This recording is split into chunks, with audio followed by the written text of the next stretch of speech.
6:40. Order. Roll call, please.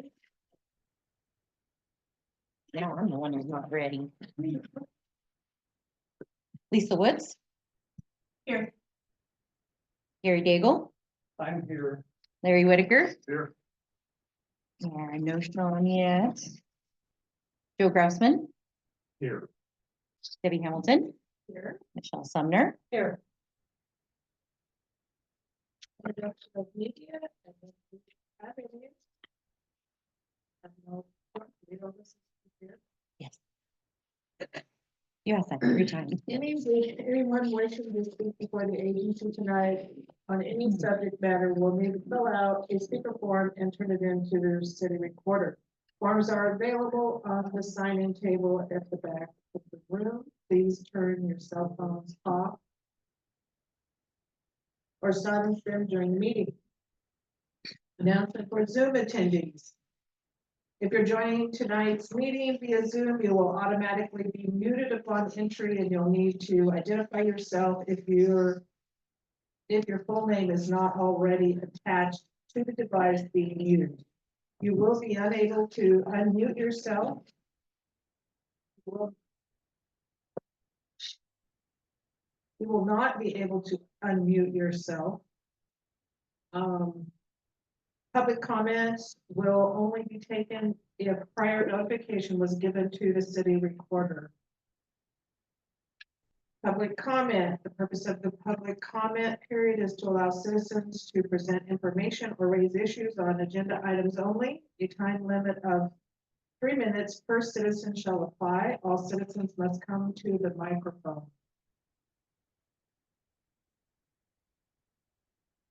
Consent agenda. The August 12th, 2024 minutes. Do I have a motion? Make a motion.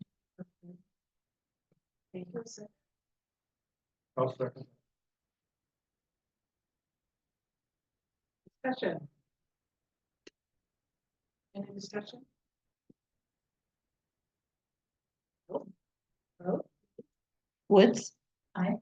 Daigle, Aye. Whitaker. Aye. Small O, no small I.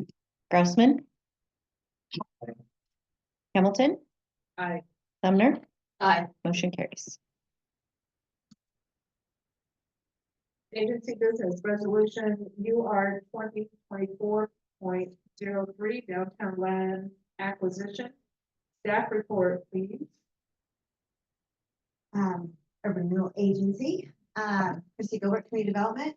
So before you tonight is resolution 2024.03, which would amend the settlement increment finance plan, as well as authorizing the city manager to enter into a purchase and sale agreement for the proposed property known as 311 East Central. So as part of this downtown redevelopment, the urban renewal plan, it's one of those project categories. And as you may recall from a previous meetings, our original plan was to take the funding and do a remodel to the police department in conjunction with the seismic grants as well as the fire department. And so a lot of that came back with significant higher costs than were anticipated. We were looking at a scope of about $3 million. So we kind of started thinking outside the box to see what other opportunities were available. And so through discussions, looking at purchasing another building that's been blighted in our downtown area, the opportunity has arose. And so scaling it back to stick with the original anticipated $1.5 million of funds. The intent would be to take advantage of another seismic grant for the police department by expanding the police department in the existing city hall and relocating city hall to the new building. And so it seems like it's a better use of the funds as well as overall. Okay, so anyway, with that, we have brought to you tonight a resolution that would, as stated, allow us to amend the urban renewal plan and authorize the city manager to enter into a purchase and sale agreement. And that purchase and sale agreement will be about.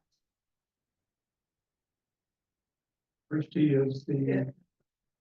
I need a motion. I'll make a motion. Christie. Second, approval to proceed with the purchase and improvement of the land as described above, the amount of 1.5 million. Now we'll have discussion. Christie is the building.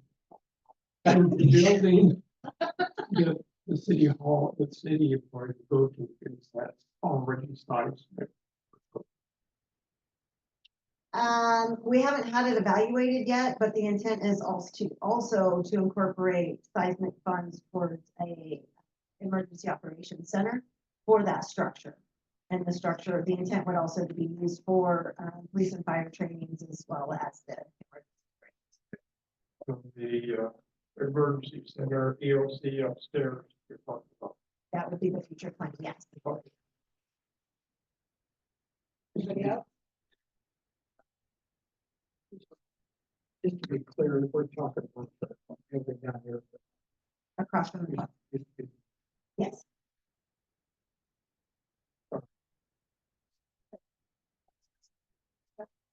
Anybody else? What's the expected?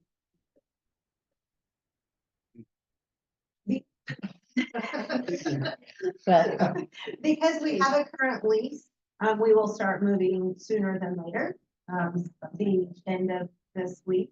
But that would be under the lease as we move forward with this purchase and sale agreement.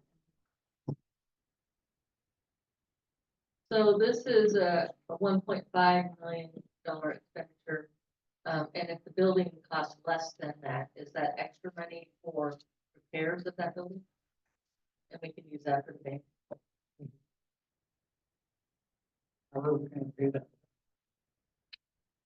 with the tax increment financing funds that come back for the urban renewal. Should be, conservatively, I would think that could be paid off in 5 years. I'm probably gonna sign a 7-year term, but it shouldn't be too long.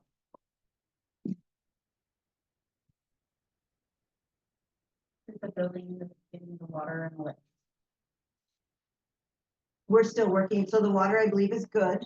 And then the electrical is still in the works at the moment. The east half of the city hall is current. West half is not been powered up just yet.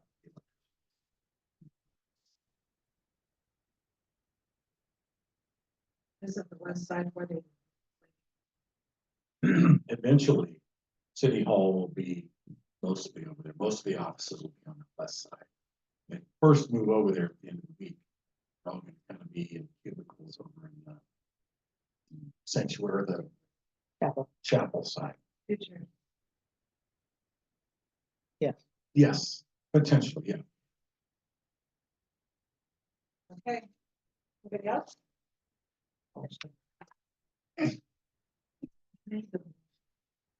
Vote, please. Woods. Aye. Daigle. Aye. Whitaker. Aye. Grossman. Aye. Hamilton. Aye. Sumner. Aye. Motion carries. With no further business.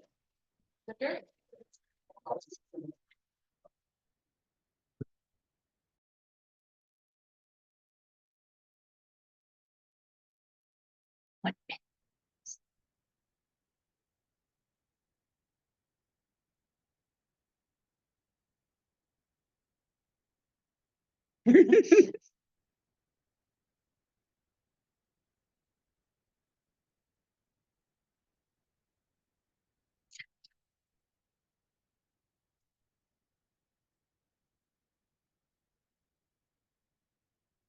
Should be quick tonight. Please rise for the flag salute. I pledge Allegiance to the flag of the United States of America and to the republic for which it stands, one nation under God, indivisible, with liberty and justice for all. Roll call.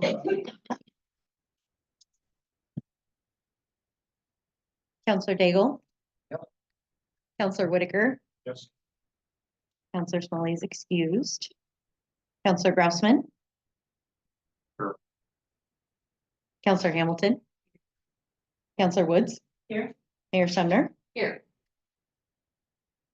Introduction of media. Do we have any media that would like to introduce themselves?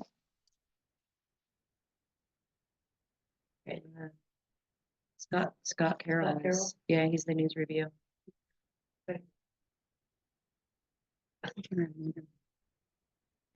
You can unmute yourself. Anyone wishing to speak before the city council tonight on any subject matter will need to fill out a speaker form and turn it into the recorder. Forms are available on the sign-in table in the back of the room. Please turn cell phones off or silence them during the meeting. Announcement for Zoom attendees. If you're joining tonight's meeting via Zoom, you will automatically be muted upon entry, and you'll need to identify yourself if your full name is not already attached to the device being used. You will be unable to unmute yourself. Public comments will only be taken if prior notification was given to the city recorder. Remember, for council, speak into the microphone when talking so everyone can hear you. Public comment. The purpose of this public comment period is to allow citizens to present information or raise issues regarding agenda items only. There will be time at the end of the meeting for citizens to speak about off-agenda items. A time limit of 3 minutes per citizen shall apply. All citizens must come to the microphone. Any? Nope. Okay. On to the public hearing. Fiscal year 2024 pathways to removing obstacles to housing. Pro housing grant application for Oak Street property. Staff report. Mayor, Council, proceed over community development. The city of Sutherland is eligible to apply for the 2024 pathways to removing obstacle to housing, which is the pro housing grant from U.S. Department of Housing and Urban Development. And I think because I'm sure she's going to say it much better than I will, Janelle Fuller is the executive director with HADCO, and so I'd like to invite her up to speak about the application a little bit. Madam Mayor, I'd like to just interject that we have thoroughly enjoyed the relationship with HADCO, and Janelle's just first class. And we're so appreciative that she brought this opportunity to us to obtain $7 million for our housing project. Thank you. Thank you for having me. Oh.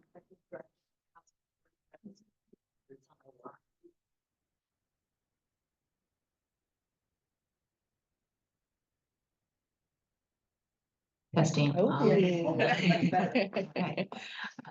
I'm Janelle Kohler, the Executive Director for the Housing Authority of Douglas County. We provide affordable housing throughout the county in a variety of roles, everything from our Section 8 voucher program, which distributes about $4.5 million per year into the community and housing rental assistance, to other affordable housing programs that range in income limits from very low to moderate housing opportunities for individuals throughout the county.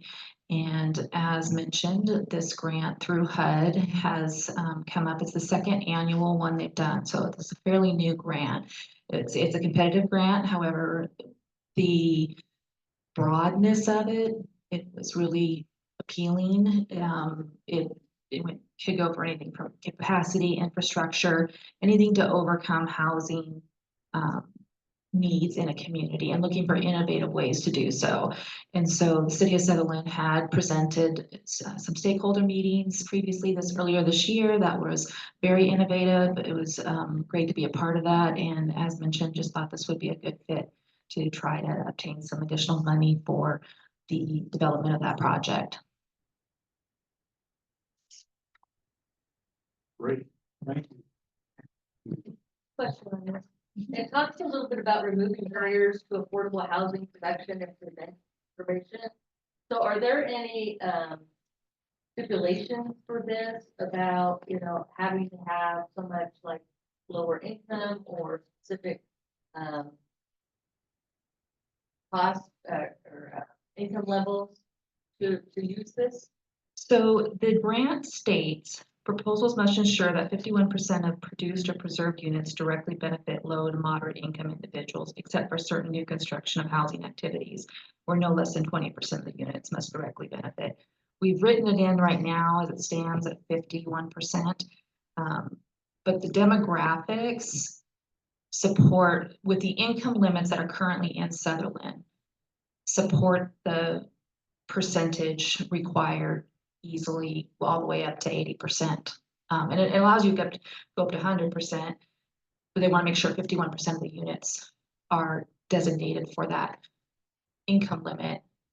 And with the demographics of the community, that's not an issue. It's not, most majority of the community would be able to utilize the housing the way it stands. with the Yeah, income if I could limits. enhance that, we had a lot of discussion about this, because this isn't gonna be a low-income housing, it's gonna be workforce housing. But when we were bantering back and forth, we realized that 90% of the employees who work fit within that 51%. That's- And so we're gonna get money to do something to help that 51%, which is about 90% of the people who, I mean, like, what is it? A family of four is like $78,000 a year. And so we felt very comfortable that that wouldn't be an issue. Sorry, question. So the low income to moderate income level, what income level is that in terms of dollar amount? So, it depends on the number of people in the household, and so it can range from, off the top of my head, the one person households are like, 28,000, and then it goes up in increments from there. I believe we have it written in here that, I don't know that we specify the actual income limits in here, but, the average income for a household in Douglas County was, I think, based on state of Oregon data and comparable to the federal census data, was about 48,000. And we checked that in comparison to the income limits, and it was well within the 80% for four-person household. And we can, and it does, the grant allows you to go up to 100%. I'm just used to saying 80% based on my own programs. So, I can get you more specific numbers. That's about all I can reiterate right now or regurgitate. So by receiving these grant funds, would that mean that the housing that would be going in this workforce housing development have to be suitable so that people who have an income of $28,000 a year would be able to be lodged in those units? So what the regs say is that up to 51% of the units have to be affordable. That doesn't necessarily mean that it's all limited to one person households, but the households that depend on the size of the units and the size of the family coming in, then that would dictate the eligibility per se for at least 51% of the units. I don't know if that answered your question or if I just garbled it more. No, I just was wondering if there was a percentage of the housing, the homes that would be built in there, how many of those would have to be qualified by the one person household, or just the base entry based on how many people were in the home? They don't require a certain amount of one-bedroom homes or two-bedroom homes. So because there's still quite a bit of development to be done on the plans for it. So, for example, if the houses end up being a 2 or 3 bedroom home, it's not uncommon for there to be occupancy standards that state that that's the suitable size for that household, that size of household. Would this grant also require that individuals who are receiving like the Section 8 housing vouchers be able to utilize these homes as well? Per state law, that's already a requirement, that it's a protected class, the source of income. So if someone has a Section 8 voucher, they cannot be prohibited from being eligible for that Even housing. if these, but I thought that if these were workforce housing, it was designed specifically for. It is, the and they would workforce. still be, they'd still have to work. So Yeah, 90% of people in Section 8 housing work. No, I get that. Okay. I get that, but my question is finding the words to put it in. With the Section 8 housing though, it's the lower income and those funds, we have to reserve spaces within those. There's no prerequisites that you have to have this 27 or that. It just said 51% have to fit within the criteria of the evaluation on whether or not they would qualify for low income. Like we said, when you take the average wage in Sutherland, about 80% of them already would qualify under this criteria. So to answer your question, we're not required to have 27,000 wage type housing. We're just required to have housing in which, when we make it available, has that whatever the cost is, fits within that percentage. So if it's a two parents family, so in order to qualify for the reduced housing for the money that we get, because we're not gonna build them all that way, right? 51% max, would have to have a salary of about $75,000 a year. Well, that's, lo and behold, teachers don't even make that much. Before we make a vote on doing that, I don't know when the deadline is for this particular grant. Would there be an opportunity for us to read through that so that we have an understanding what's going to be expected in return? There's always stipulations around receiving grant money. Well, at the end of the day, if we apply for the grant and we're awarded it, you have to prove acceptance of it, so. I would say that, yeah, you could do that. I just want to get out of this stigma of worrying that this is gonna be low income housing, because it's not. Well, I just- But the stipulation is that it's for work families, Correct. and so everybody that Correct. comes in there, Yes, okay. And so the application is available on our city's website, under the little important pop-up box that comes on the home page. And there is a comment period for public comment from the 24th through the 8th of October. So we're just encouraging everyone, and then we will incorporate and answer any of those comments that are received. We'll definitely take a look at that information. Is it all the city or are you involved with your department? It would be the city. I don't think there's any problem applying for it, and like Terry says, that if we were awarded and in between now and then we decide that doesn't fit.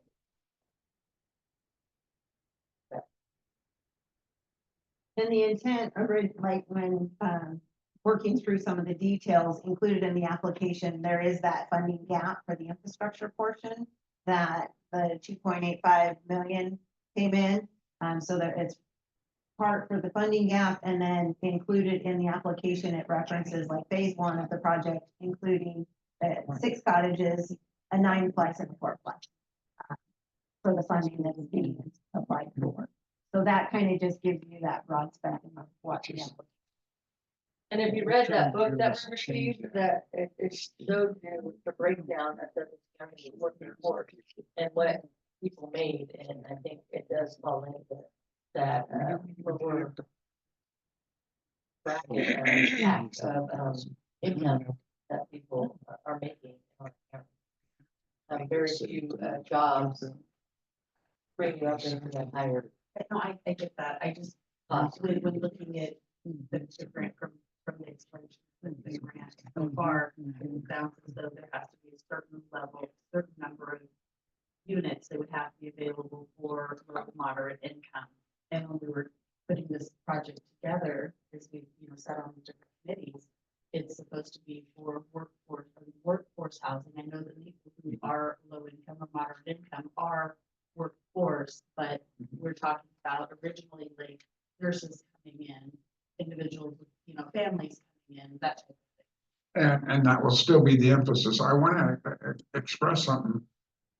When we build these, we'll build them. And what we will do is we will place an economic value on them as we go along.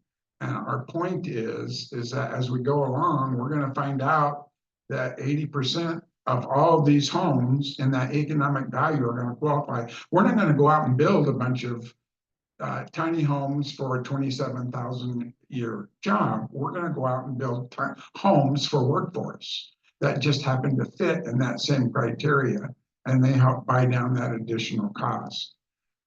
So the stigma of low-income housing, our whole objective in working with ADCO making this work is to show that we can build a community that allows a cross-section of multiple people to coexist and live in a community of different types of people and different economic strata.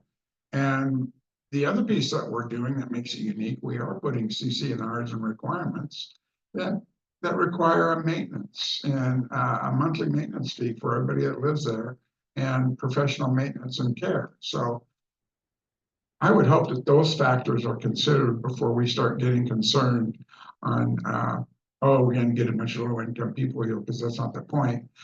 Quite frankly, the point is that most of the people, according to the federal government in Sutherland, are low income.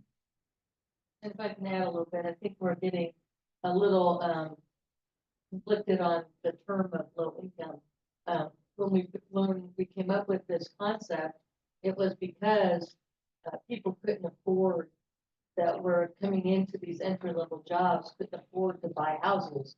And so we came up with this concept so that some of the businesses could help pay down the cost of these homes so that people could afford to go into them, because they didn't make very much. And I understand, I Right. understand that. So I think when you have this lower income, it doesn't mean the poverty level, which a lot of these HUD vouchers are given to.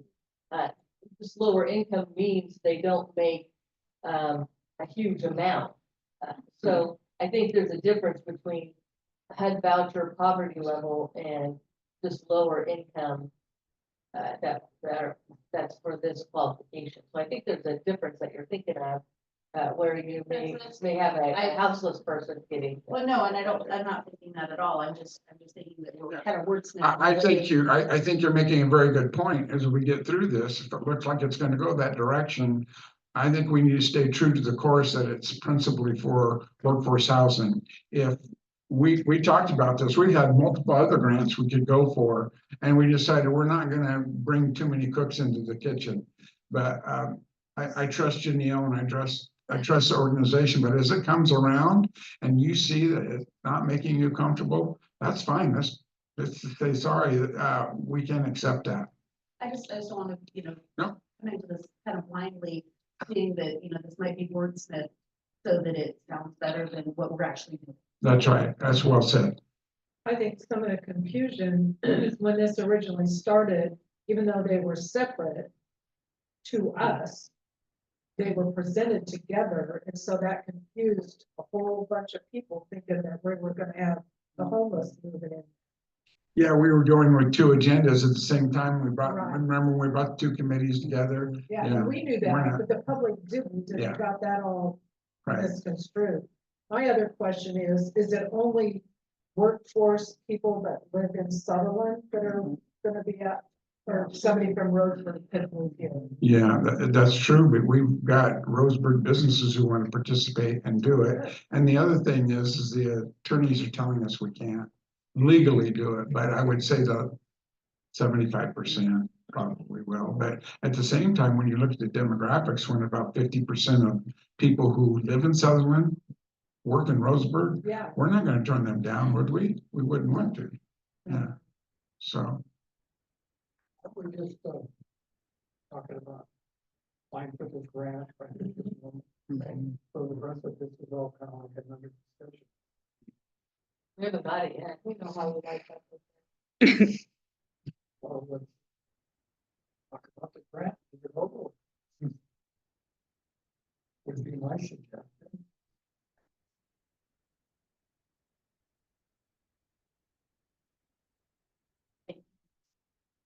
Can I just add one thing real quick? We tried to explain a little bit in the grant of the there's a statewide awareness of a bottleneck in workforce housing where we, in different areas of the state, do have arguably, this is not gonna be popular to say, but enough of low-income housing. So I said, there's always a need for housing where, there's the housing market, as we know, is in high demand and it's not keeping up with, the needs of the communities. But there is an awareness at the state level and legislation about the need for workforce housing. And there's individuals, we have housing that provides lowest income and we have what's called tax credit housing that is not as generous as some of the really low income programs. But they are more affordable than the market out there. And those individuals can't find housing. They have decent income. They can, once they're in the housing, they can go over income and not have to move out depending on the program type, and they can't find a place to move into to free up the lower income for other people that can need it more. So we did try to make that point in the grant too, for the emphasis on the workforce housing that is intended and desired. Thank you. Thank you. Thank you, Janelle.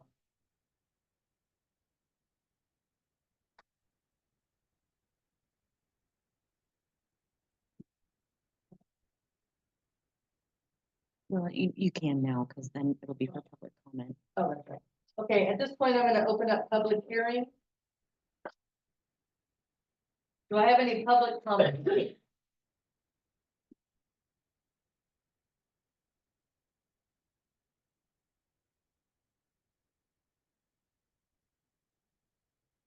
Hearing none, I will close the public hearing. Now moving on to council business. Umpqua Bank loan approval, staff report. Madam Mayor, councilors, Tammy Trowbridge, Finance Director, and the council is being asked tonight to approve a loan from Umpqua Bank in the amount of 1.5 million to fund the urban renewal credit line for property purchase and blight removal projects. At the initiation of the Urban Renewal Agency, the council had approved a $1 million line of credit from the general fund to provide funding for projects to get the Urban Renewal Agency going and projects being able to start. Normally urban renewal agencies go out with a bond sale, big bond sale, and get millions of dollars to work on projects, but we really didn't have projects lined up to that size yet. So since we had $1 million in our general fund that was extra, council had approved doing that initially.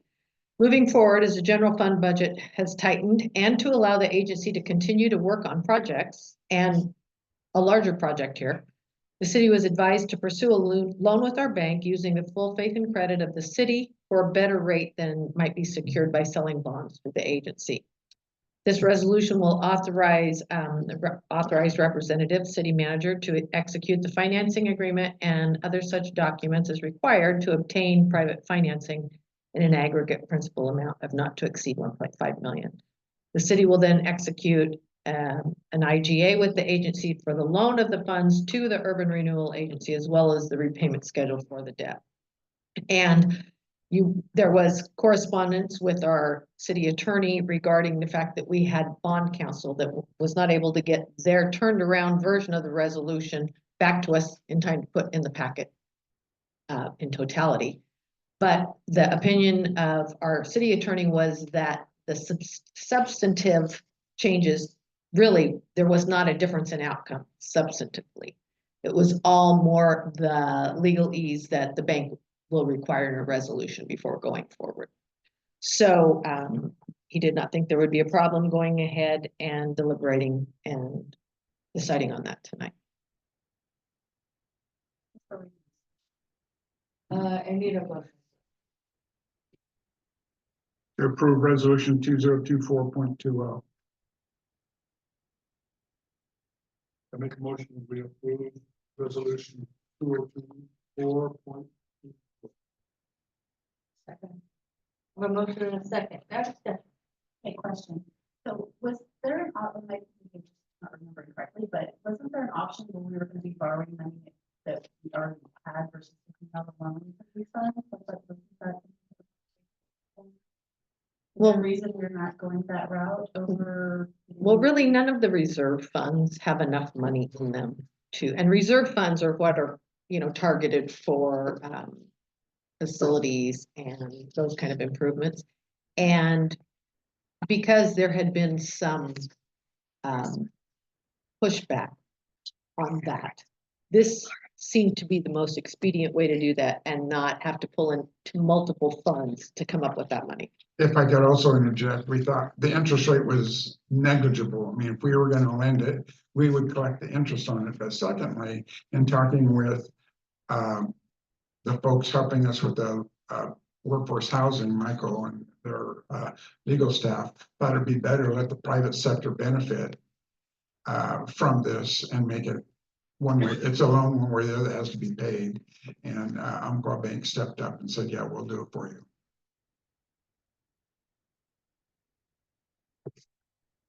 Any other questions?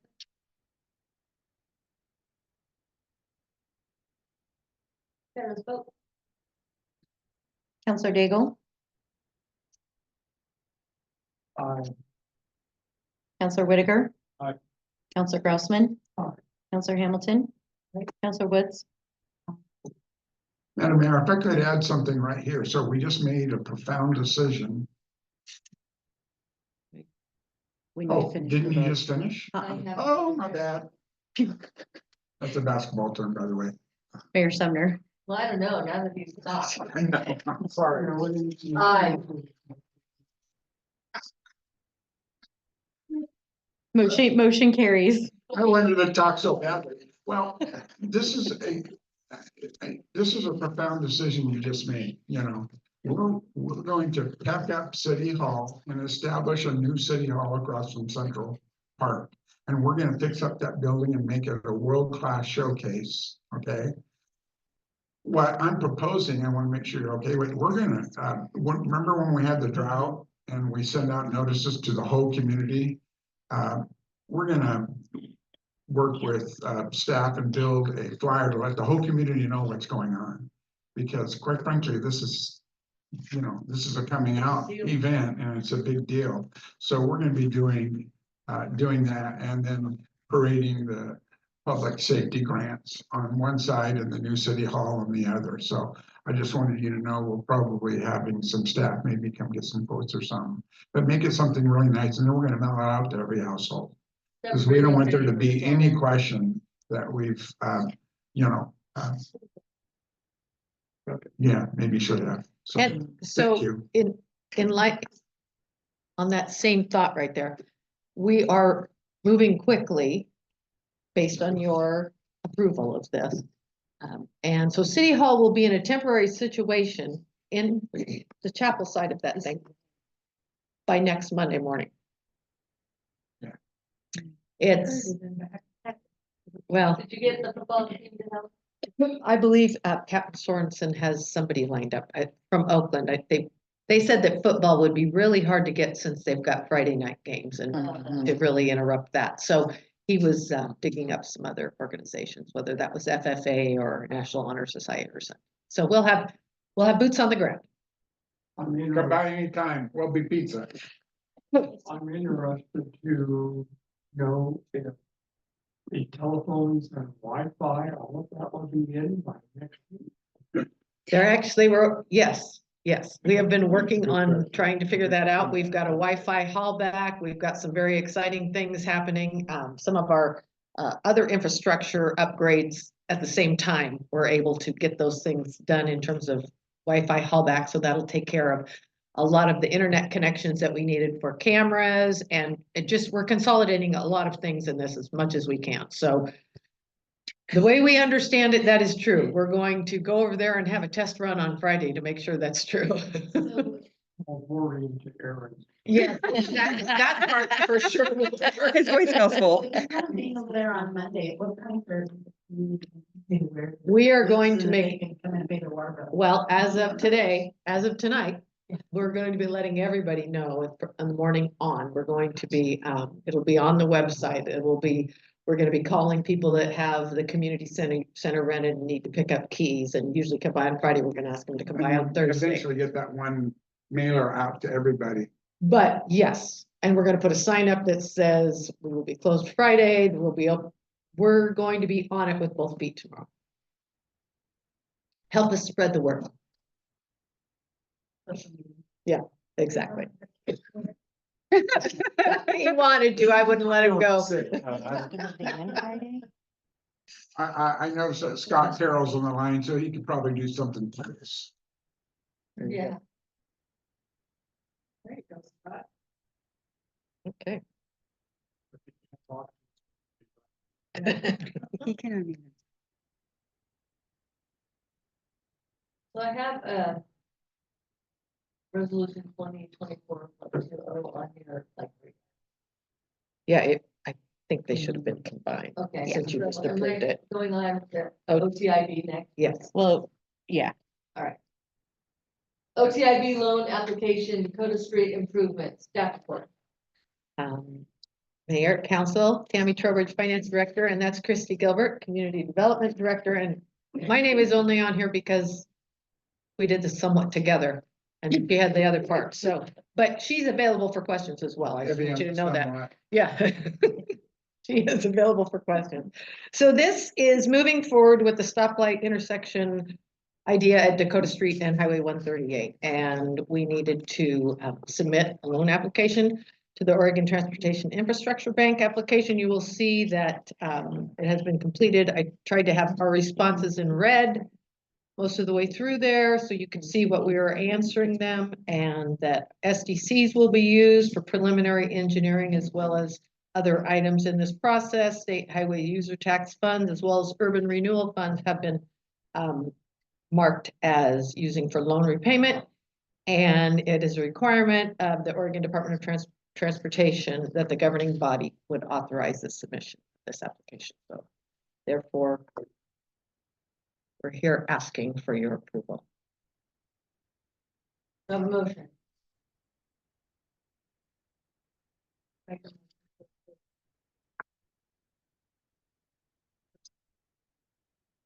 Move forward with the application. No resolution. I have a motion to move forward with the application.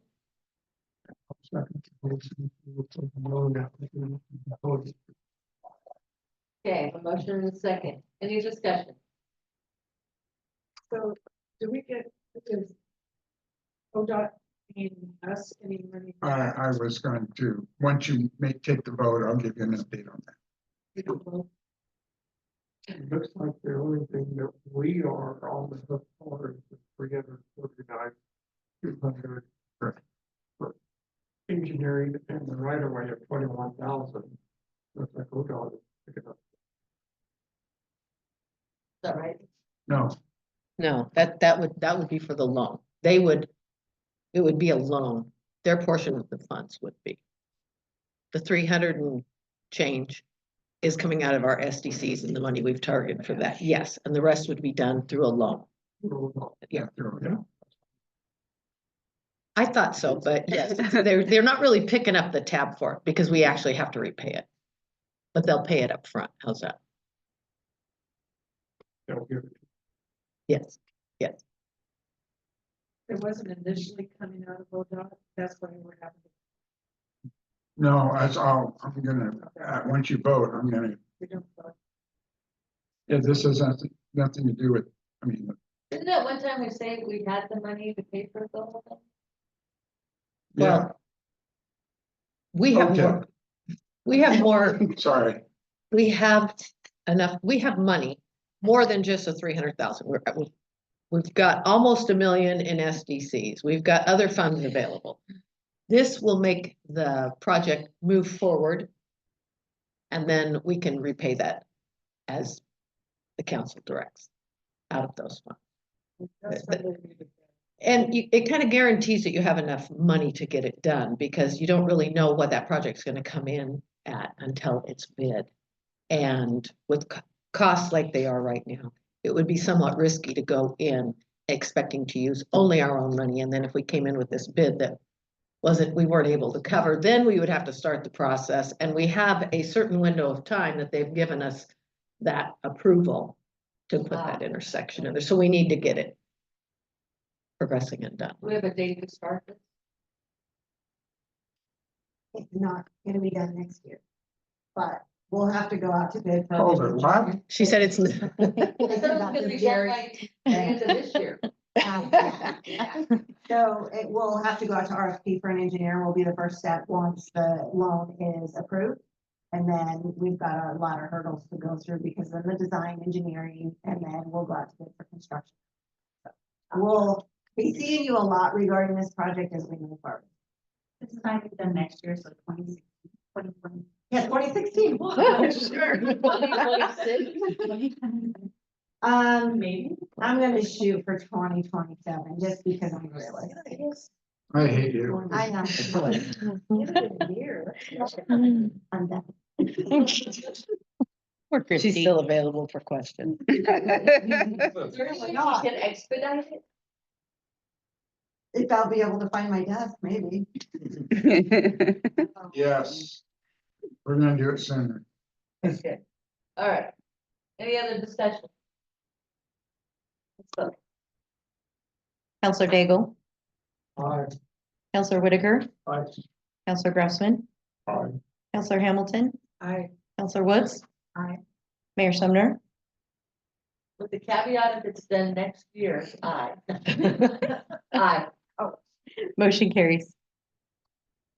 So, Madam Mayor, I'm sorry to interrupt yet again, but I waited for the vote this time. I needed to step up. I want to talk about two applicable elements to this project. The first one was what you were thinking of is we were asked to hold up and moving this forward because ODOT wanted to apply for a grant that could fund the improvements on Central Avenue from the freeway to Dakota, curb, gutter, sidewalk, additional turn lane.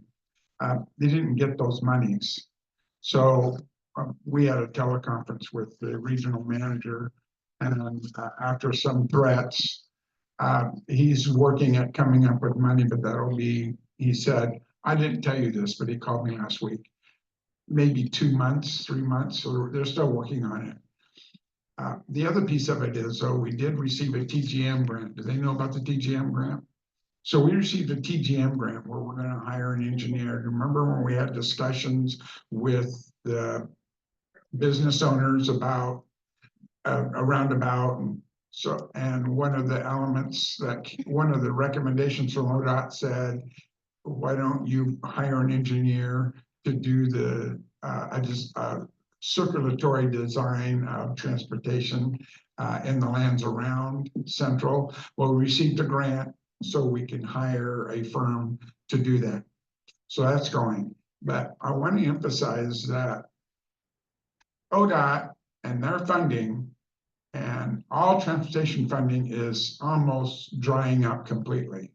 The advent of electric cars and the new conservation systems and improved technology, the gas tax isn't doing it. So for us to think that we're going to get ODOT to come to the table to help us anytime soon on almost anything is really slim to none. This next round that they're trying to get for us, about $3 million to do that section, I think is going to be it for a while for us. So we're going to press them on that and do the best we can. But I just need to be recognizing that the monies that we used to get, even through the regional transportation, I think are getting dried up.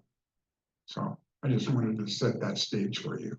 you're saying that they're gonna go ahead with the roundabout? No, they're not gonna go ahead with roundabout. There's no money. And I'm saying, let's get this thing in and get the OTIP money where we can get it and do everything we can to get what funding we can to get this portion of road done. I think that would be a tremendous success over the next couple of years. What is the grant? They're gonna have an engineer. What are they doing? It's called a TGM, a Transportation and Growth Management Grant. It's kind of a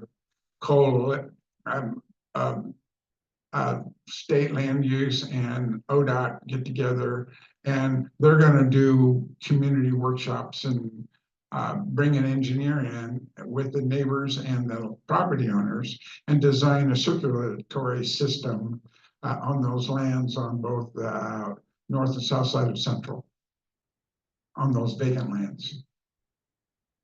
And Christie can, So in other words, Dakota Street is supposed to run to the south of Central and intertie through those commercial and industrial lands. So where the big manufacturing shop is and the gas station, all of that on the south side of Central.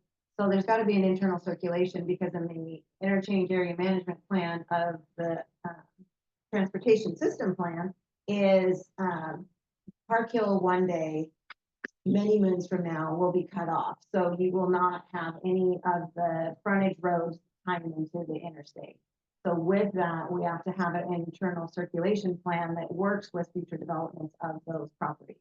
And so this grant will help facilitate and pay for the engineer of that to kind of bring those public gatherings together, get the input, but it's separate from the signal, but it'll continue the direction, how those lands tie into the signal. So what will be installed as a four-way intersection, but only three lanes will be effective currently, but we'll build it with the fourth with that future development. Jerry, do you want there to be a? No, when he talks about circular, that's what she's. No, I know, I just wanted. Okay, on to city, or on to report, Sutherland, Oakland Enterprise Zone Manager designation. Good evening, Council, Mayor, Brandy Banderas, Community Development. The City of Sutherland is currently one of the sponsors of the Sutherland Oakland Enterprise Zone alongside with the City of Oakland and Douglas County. Our current Enterprise Zone Manager has provided us notice that they are going to be discontinuing their Enterprise Zone Management services as of December 31st of this year. So we are looking for a consensus from the council for the City of Sutherland to manage that Enterprise Zone. What's that entail? I already said we were going to do it, so I just need you guys to get my back. You just can't let anybody else have a chance. The Enterprise Zone is a state incentives tax program to incentivize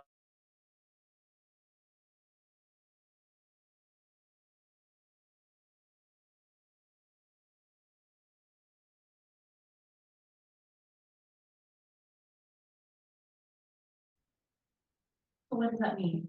What would we have to do? say that again, I'm sorry. What would we have to do then? We just manage the zone. So part of that is You guys need more on your plate.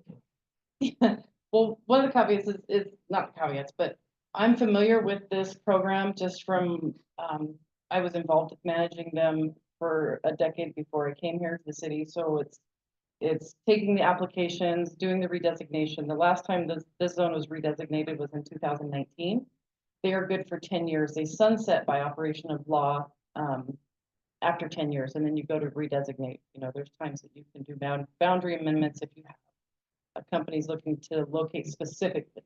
And this isn't just your retail businesses. This is more of your manufacturing, production, processing, the big companies that employ people and will invest in your. Murphy's is an example. They've utilized the rural enterprise, long-term enterprise zone. And then I believe Renewal also uses the standard program. So there's different programs within the program, if that makes sense. Are there any other questions? So the only thing that's changing is the one that was running this is backing out and will take care of it. We're managing it And along. the same members will still be part of it. Because sponsors, yes, we're all sponsoring it. Whoever the land touches, so we've got land in Douglas County, in the city of Sutherland, and the city of Oakland. That's why we're all sponsors together for this one zone, because the boundaries overlap our city limits. So And is which is that? Douglas County is the one who said they don't want to do it anymore? No, our current zone manager is CCD Business Development. We just looked at the map, it goes clear up to the river. Mhm. You know, good question. No, there's, it's long ago when this zone was first created, way before my time. They did it in very blocky style, and as time goes on, I've noticed they're starting to hone in more on the properties and not making it so blocky. So, I mean, we have that option as sponsors during boundary amendments or zone designations to move those boundaries as we see fit. But all the sponsors have to agree, so it's not just us making the decision, it's all the sponsors come together and make that decision. So in terms of taking over the, managing the destination, what does that mean in terms of staffing and the increase? that you needed to handle?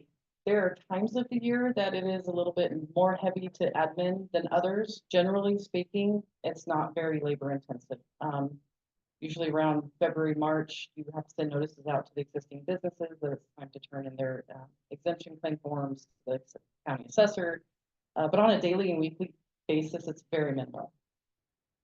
How does Oakland feel about it?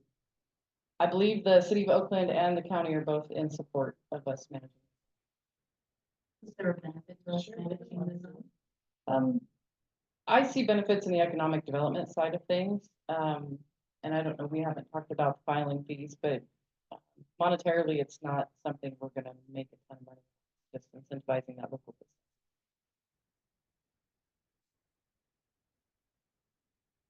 business. We need to. No, you just need to by consensus agree.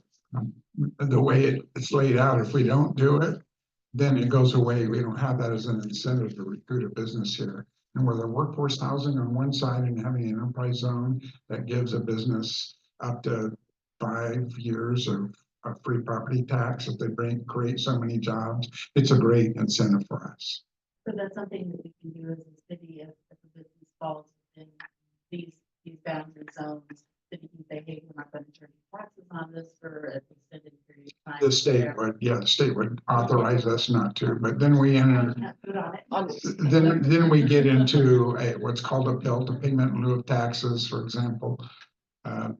Murphy's not paying property tax, but they do give us $136,000 a year as a payment in lieu of taxes. So we're not gonna go broke on the deal. And at the same time, we might be able to create 100 to 200 jobs, who knows? I might clarify that we don't ever lose what's already on the tax rolls. What we're foregoing is that temporary 3 to 5 years in the standard program of new tax that would be coming. So nothing that's already on that ever gets taken off.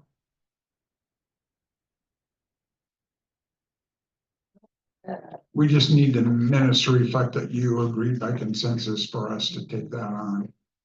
Question, so if there's a property that has like an easement, that's part of the city zoning, is that something this particular zoning manager would be able to amend so that it's no longer an easement, or No. just for these?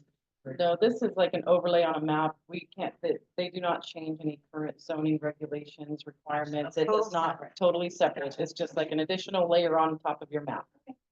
It's just a tool in the toolbox for the economic development of new businesses coming to our area. It does not impact our lives at all. Gotcha. Do I have anyone against it?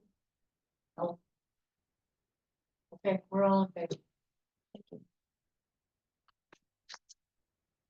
I just put him in the report. I've said it all. I've done enough talking to him, as Aaron has told me. Aaron's doing a great job, don't bug him. Yeah, it's his last day. It's It's pretty not. divine, huh? No way, he's never leaving. On to council comments. Remember, monthly meeting time is limited. Please ask questions or make statements that are likely to benefit the group. Individual comments and questions that can be handled on a one-on-one basis should be handled outside the meeting. Counselor Daigle. Well, I have some, we're concerned about the workforce housing. I think there's an awful lot of stuff we're just assuming, and I guess it bothers me, and I guess what I'm trying to come to terms with, I guess we just have to assume everything's pretty good, it's all gonna work out fine, but the reality is that I think a lot of the questions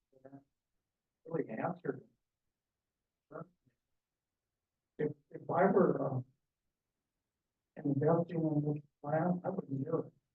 Personally, I realize we're a city and that's different, but I don't, I just don't think it's a great deal, and I think there's too many questions that need to be answered before we go forward on it too much. And for another thing, we have the lab right across the tracks from that property we're looking at, and we already own that, why don't we just do that?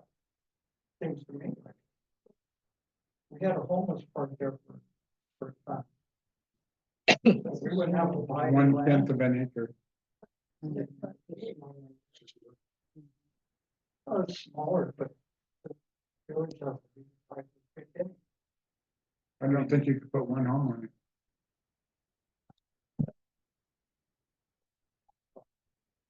No, we just own a little triangle piece. But hang on, you'll get your answers, and if we can't get answers, we're not gonna do it.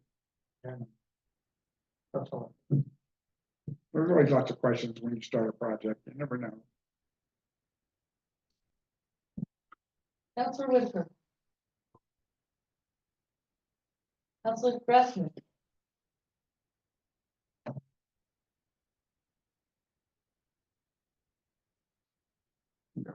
Okay. I was going to give you some discussion, and I was not. All righty, on to Counselor President Henry. Hey, thanks for Music Ops Central, by the way. I don't, if anybody else said it, I'm saying it now. Thank you. Yes, thanks for your hard work. Great. Thank you. I just want to say, I hadn't been able to get out to, Ford's Pond. I was so sorry that I missed the thing, but we took our lunch out there Friday and we were out there 3 hours. And just, I was so touched by all the people that come there. It was just a steady stream.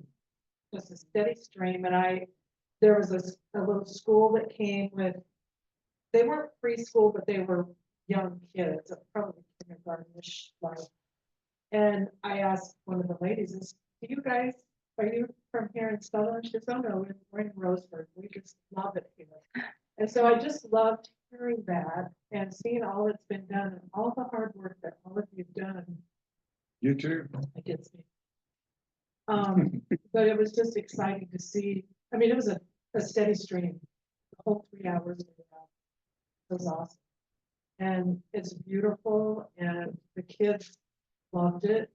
I just had one thing about, and I was blaming you, I don't know if you have.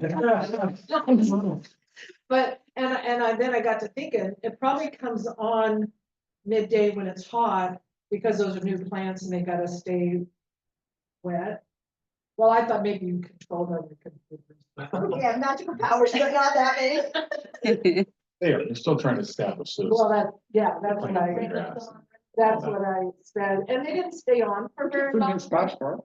Yeah. And they didn't, oh, the kids liked it, the kids really like, and I loved, my dog wouldn't drink out of it, but Oh my I God. love the little dog thing at the, Mm. you know, fill your water bottle, get a drink, water your dog, that was awesome. Hopefully next time she'll drink out of it. but- Tried a couple times. My God. Did it? Kids love playing in it though, let me tell you. They're pushing all buttons everywhere.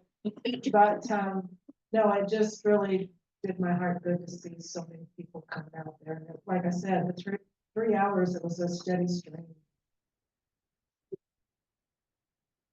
Very good, guys, very good. Counselor Woods.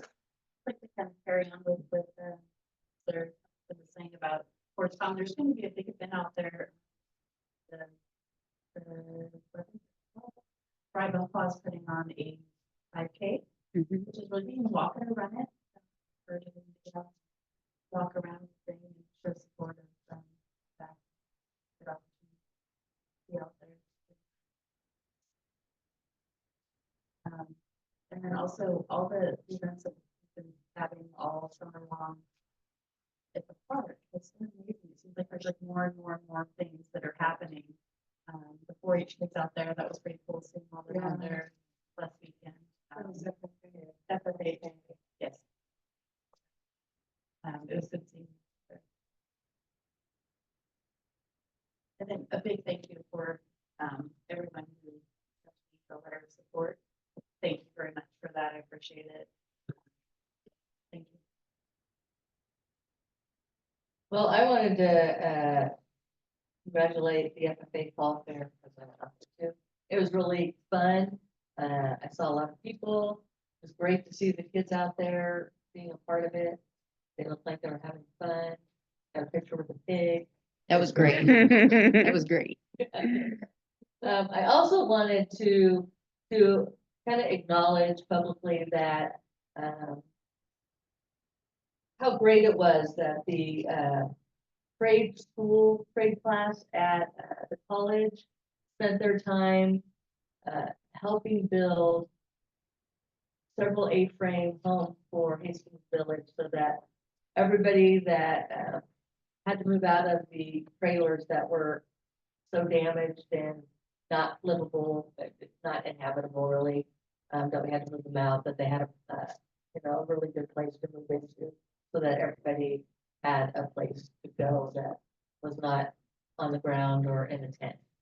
And I think that we, as a city, do a great job for our houseless people, so they have a place to stay and can get services. And I think we are an inspiration for any other city in our county. So I appreciate those students stepping up and helping for that. I think we all should be proud of our city. And everybody that I talk to in other parts of the outside our country, even when I talk to people, to other mayors in Canada, we're just really surprised at what we've done around. The new parking lot is nice. The new parking lot is great. Yes, I did walk and it's all paved and has the block and lines and Yeah, just remember it's a one-way out, it is. because I was going the wrong way. Oh, yeah. And we have a new Good city reminder. hall Oh. sign that looks beautiful. And I'm hoping that it'll move when you guys move. That would be a good idea. Yeah. Move it over there. Okay, on to public comments. The purpose of public comment is to allow citizens to present information regarding items off the agenda. A time limit of 3 minutes per citizen shall apply. Anyone? Nope. Okay. Well then, thank you. Have a good evening. Yes.